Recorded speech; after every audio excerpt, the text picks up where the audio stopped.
Assalamu alaikum viewers. My name is Dr. Mahmood Siddiqui. I am a consultant homeopathic physician. आज हम जिस topic पे बात करेंगे उसका नाम है ओबिसिटी। आज हम जानेंगे what is obesity, what are the causes of obesity, what are the sign and symptom of the obesity, its prevention, its risk factor and in the end homeopathic treatment. Friends, जो लोग मेरी video first time देख रहे हैं उनसे request है कि मेरे चैनल को सब्सक्राइब करें और साथ ही बेल आइकॉन को प्रेस कर दें सो दैट कि मेरी जितनी अपकमिंग मेडिकल वीडियोस हैं उसकी नोटिफिकेशन उन्हें टाइमली मिल सके। So let's start.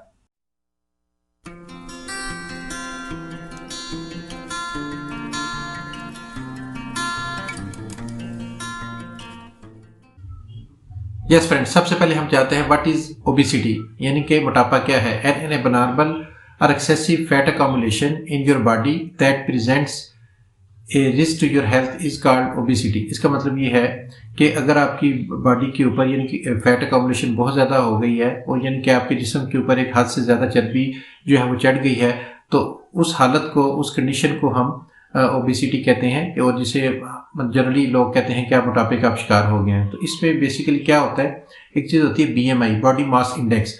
तो इसकी मैं आपको बता दूँ, इसकी कुछ लिमिट्स होती हैं। तो जनरली क्या होता है कि अगर आपकी BMI 25 से बिलो है तो इसका मतलब है कि आप नॉर्मल हैं, आप मोटापे का शिकार नहीं हैं। अगर आपकी BMI 25 to 30 है, इन बिटवीन 30, तो उसमें क्या है, इसका मतलब है कि आप जो है ओवरवेट हैं, यानी कि आप मोटापे के करीब तरीन है, जिसे हम प्री ओबेस पेशेंट भी हम कह सकते हैं। और अगर आपकी जो है BMI 30+ है तो इसका मतलब है कि आप प्रॉपर ओबेज हैं और आप मोटापे का शिकार हैं, जिसे हम ओबिसिटी कहते हैं। तो ये बेसिकली जो है वो वजह होती है कि आपकी जो BMI आउट ऑफ लिमिट हो जाती है और आप मोटापे का शिकार होना शुरू हो जाते हैं। यस फ्रेंड्स, अभी हम बात कर लेते हैं कि what are the causes of the obesity, यानी कि मोटापे की क्या क्या काजेज हैं। तो नॉर्मली क्या होता है, सबसे पहली जो इसकी काज है वो इसकी काज है जेनेटिक, यानी कि अगर आपका फैमिली हिस्ट्री देखी जाए, यानी कि आपके जो है ग्रैंडफादर या फादर में मोटापे की टेंडेंसी पाई जा रही है, तो वही मोस्ट प्रॉब्ली वही आगे ड्यू टू जीन ट्रांसफ़र, तो वही मोटापे के जो है वो आप में चांसेस ज़्यादा हो जाएंगे और आप भी मोटापे का शिकार हो जाएंगे। तो ये फर्स्ट इसकी जो काज है वो इसकी जेनेटिक काज है। सेकंड इसकी जो काज है वो हार्मोनल इम्बैलेंस है। अगर आपकी बॉडी के जो हार्मोनल जो हैं वो उसमें इम्बैलेंस हैं और अगर वो एक लिमिट में नहीं है और ये ज़्यादा इनएक्टिव हैं या ओवर एक्टिव हैं, तो उस वजह से इम्बैलेंस की वजह से भी ये मोटापे का इशू आना शुरू हो जाता है। और इसके अलावा एक सेडेंटरी लाइफस्टाइल है। अगर आप यानी कि इसको आप यूँ समझ सकते हैं कि आप यानी कि बिल्कुल हैज़र्ड अगर आपकी लाइफ है, ना आपका कोई सोने का टाइम है, ना जागने का टाइम है, ना कुछ खाना खाने का है, और कोई आपने प्रॉपर एक स्केड्यूल अपना नहीं बनाया हुआ और बिल्कुल ही आप सेडेंटरी लाइफस्टाइल में आप ज़िंदगी गुजार रहे हैं, तो वो भी एक रीज़न बनती है। इसके अलावा जो स्मोकिंग है वो भी इसकी एक मेजर काज है ओबिसिटी की। इसके अलावा जो है जनरली देखने में जो आया है कि जो लोग बहुत ज़्यादा स्वीटेंड ड्रिंक जो इस्तेमाल करते हैं या कोल्ड ड्रिंक यूज़ करते हैं, उसमें भी चूँकि बहुत ज़्यादा शुगर की मिकदार ज़्यादा होती है और शुगर इंटेक ज़्यादा लेने की वजह से भी आपका जो बॉडी का वेट है वो ज़्यादा हो जाता है। तो ये भी जनरली ये देखने में आया है कि जो लोग जंक फूड का इस्तेमाल ज़्यादा करते हैं और कोल्ड ड्रिंक का इस्तेमाल ज़्यादा करते हैं, स्वीटेंड ड्रिंक ज़्यादा इस्तेमाल करते हैं, उनमें भी वेट बढ़ने का रुझान ज़्यादा उनमें पाया जाता है। इसके अलावा कुछ सर्टेन जिस्म की कोई मेडिकेशन है किसी की, यानी कि आपने किसी खास डिजीज़ के लिए आपने कोई प्रोलॉन्ग एक ट्रीटमेंट आपने ली, कुछ मेडिसिन बहुत ज़्यादा आपने ली और उनके इन रिएक्शन के तौर पे भी आपकी बॉडी समटाइम फूलना शुरू हो जाती है और बढ़ जाती है। इसके अलावा जो फीमेल में एक देखने में आया मोटापे की रीज़न, वो एक ड्यूरिंग प्रेगनेंसी चूँकि उनमें हार्मोनल चेंजेस भी हो रही होती हैं और एक चूँकि एक फीटस डेवलप हो रहा होता है बेबी, तो उस वजह से भी फिर क्या होता है कि बॉडी अक्सर देखने में आया कि आफ्टर पार्चुरेशन यानी कि डिलीवरी के बाद जो फीमेल है वो मोटापे का शिकार हो जाती हैं।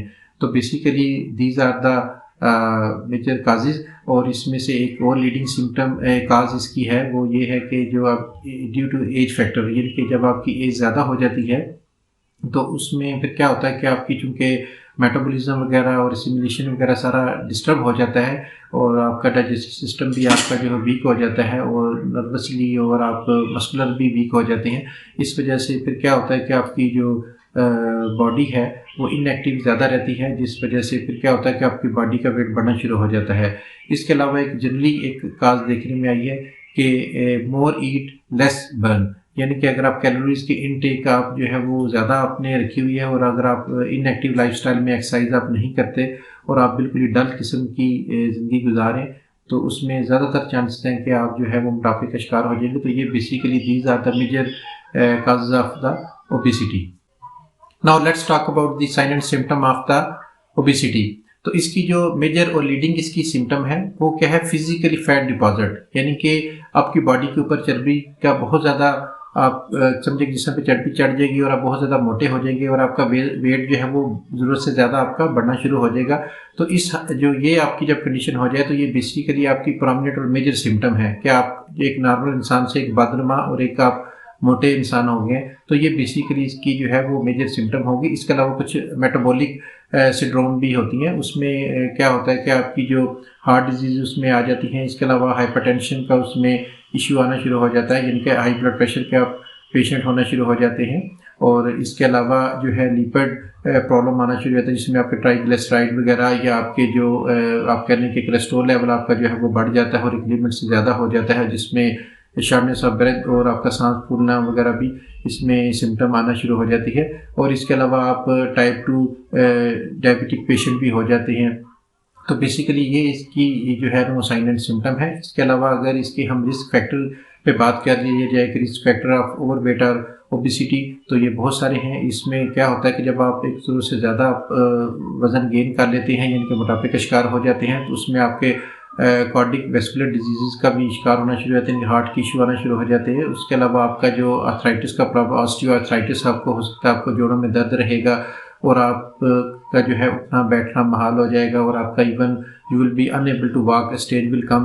तो वो फिर ये लेटर ऑन ये कॉम्प्लिकेशन बढ़ती जाती हैं।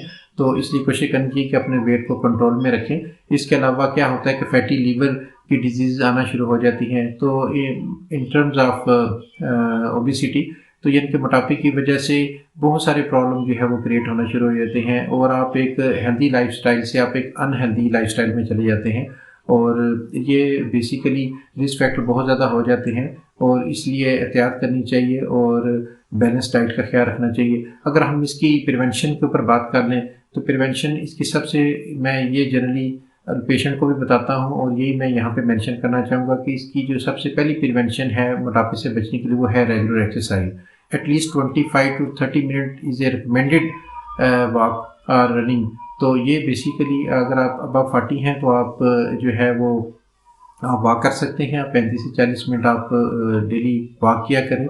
और आप वॉक किस तरह आपने करनी है कि वो पहले स्लो पेस में हो, बाद में आप तेज़ करें और आपका सांस फूलना चाहिए, आपको पर्सपिरेशन आनी चाहिए, आपको पसीना आए, ताकि आपके निशान वगैरह आपके खुलें, पोर्स आपके खुलें और आपकी ब्लड सर्कुलेशन जब तेज़ होती है तो आपके दिमाग को भी एनर्जी मिलती है, आपके जो बॉडी के टिश्यू सेल्स हैं उनको न्यूट्रिशन मिलती है ब्लड सर्कुलेशन की वजह से और आप बड़े अपने आप को फिट महसूस करते हैं। और अगर आप बिलो 40 हैं तो आप उसमें रनिंग कर सकते हैं, जॉगिंग कर सकते हैं आप, और उसके अलावा कोई एक्सरसाइज कर सकते हैं। तो ये बेसिकली ये टिप्स है जो मैं आपको बता रहा हूँ कि ये मोटापे से बचने की सबसे बेस्ट जो इसकी जो प्रिवेंशन है वो है रेगुलर एक्सरसाइज।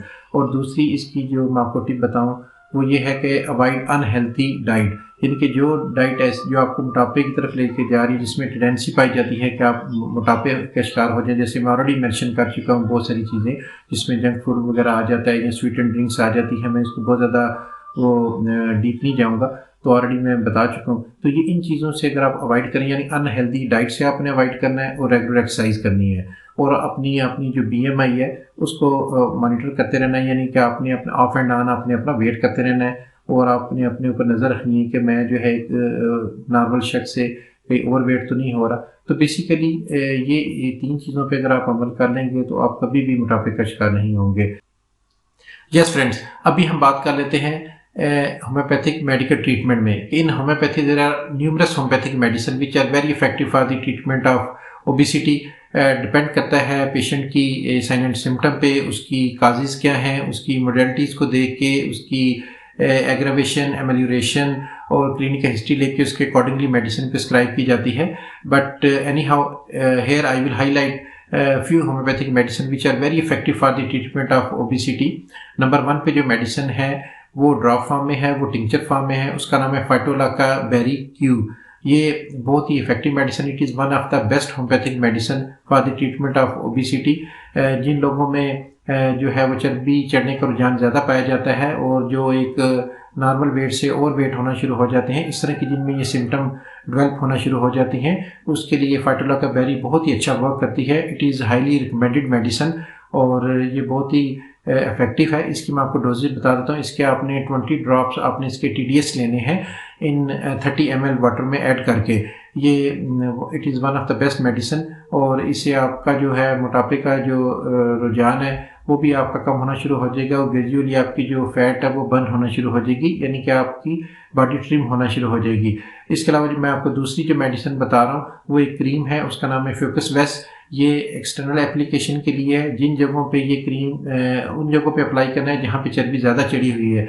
ज़्यादातर लोगों में देखने में आया जिस तरह कुछ मर्दों में और ख़वातीन में कि उनके जो बेली एरिया है उसमें चर्बी बहुत ज़्यादा चढ़ जाती है, या उनकी जो है वो जो बटक्स हैं उस पर चर्बी आ जाती है ज़्यादा। तो रात को सोने से पहले ये एक्सटर्नली आपने अप्लाई करना है और क्रीम ये भी एक हेल्पफुल होगी और ये एक सपोर्टिव मेडिसिन है चर्बी को बर्न करने के लिए। और साथ आपने जो मैंने बताया कि फाइटोला का बेरी मदर टिंचर आपने इस्तेमाल करना है। और जिन लोगों में टेंडेंसी बहुत ज़्यादा पाई जाती है मोटापे की, या उनका फैमिली हिस्ट्री भी में है और उनको साथ पसीना स्वेटिंग का प्रॉब्लम भी बहुत ज़्यादा आता है और वो बहुत ज़्यादा ऑलरेडी फ्लैबी से और मोटे से हैं, और उनके लिए एक मैं मेडिसिन बताता हूँ, वो है क्लिकेरिया कार्ब 200। ये भी ड्रॉप फॉर्म में है, ये डाइल्यूशन फॉर्म में है।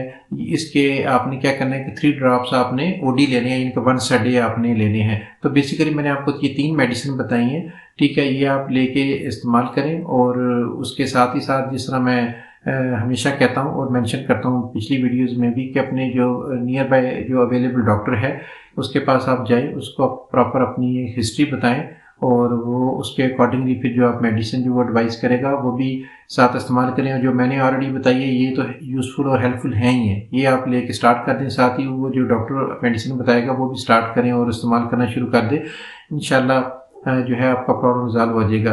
अगर आप मुझसे ट्रीटमेंट करवाना चाहते हैं या मुझसे ऑनलाइन कंसल्टेशन करना चाह रहे हैं या टेलीफोनिक कंसल्टेशन करना चाह रहे हैं तो स्क्रीन पे मेरा नाम और नंबर आ रहा है, आप मुझसे रब्ता भी कर सकते हैं, आप मुझसे टेलीफोनिक कंसल्टेशन भी कर सकते हैं और अपना इश्यू डिस्कस करके आप मुझसे अपनी ट्रीटमेंट करवा सकते हैं। इंशाल्लाह with the blessing of Almighty Allah आपका प्रॉब्लम रिजॉल्व हो जाएगा।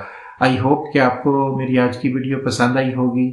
मिलेंगे किसी नए वीडियो में किसी नए टॉपिक के साथ। टिल देन, अल्लाह हाफिज़।